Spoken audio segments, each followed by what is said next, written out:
Ka-bistro, welcome back again to my channel, and for today's episode, ang Kabitenyos Menudo secret recipe will be revealed. Here are the ingredients.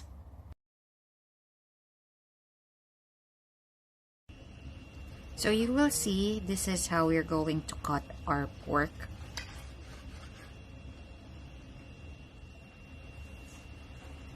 You have to dice it like this size. Ganyan.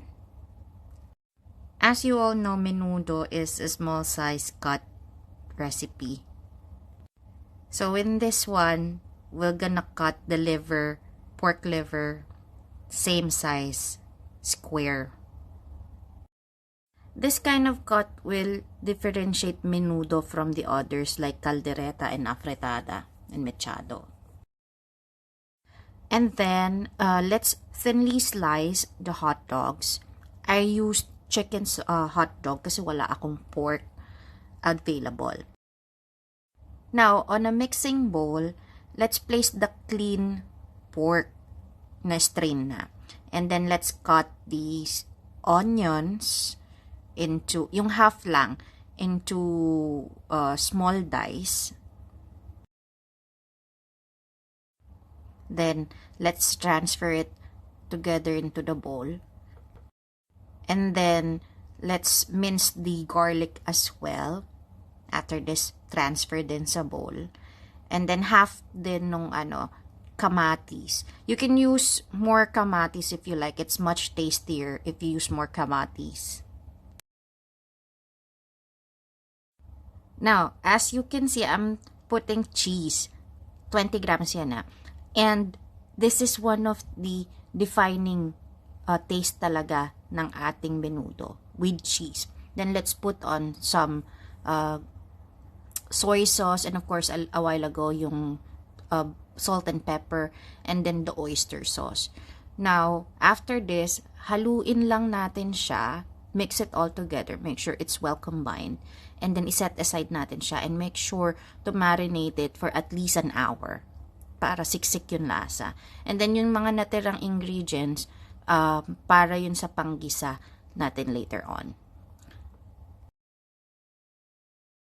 So again, yun nga yung sibuyas, and here's the bawang, and then the kamatis or tomatoes, and also the bell peppers, and also I used white onion on this kasi sayang naman may natira akong mga white onion. So makakapagpadagdag din siya ng konting sweetness sa menudo natin. And then, the bell pepper, i-dice na din natin siya ng maliliit para uniform yung cut ng ating menudo. And then, the carrots will be squared in small sizes as well. Same as the patatas, the potatoes.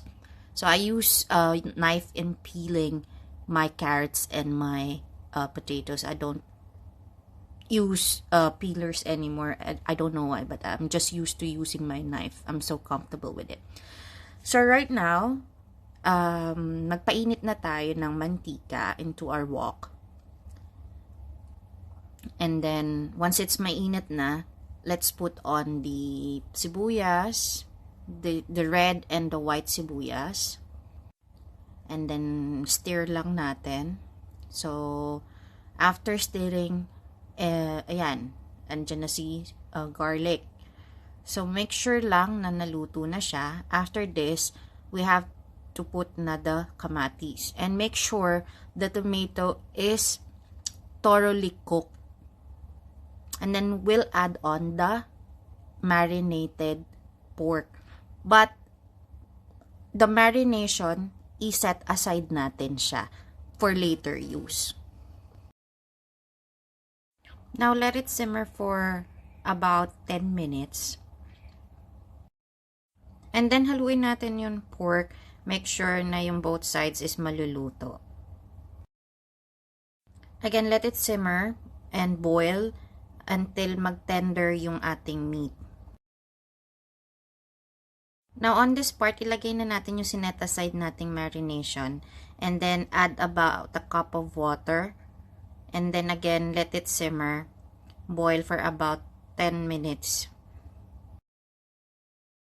Now, once the pork is super tender, we can add the liver na because ang liver kasi mabilis siyang maluto and titigas kasi siya kapag na-overcook. So, we shouldn't overcook the liver.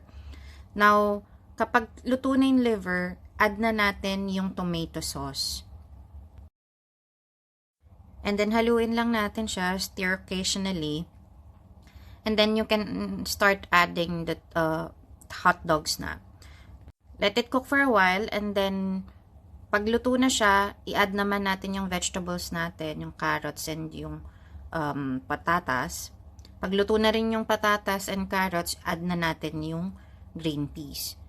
Now, pwede ka nang mag-add ng water at this point.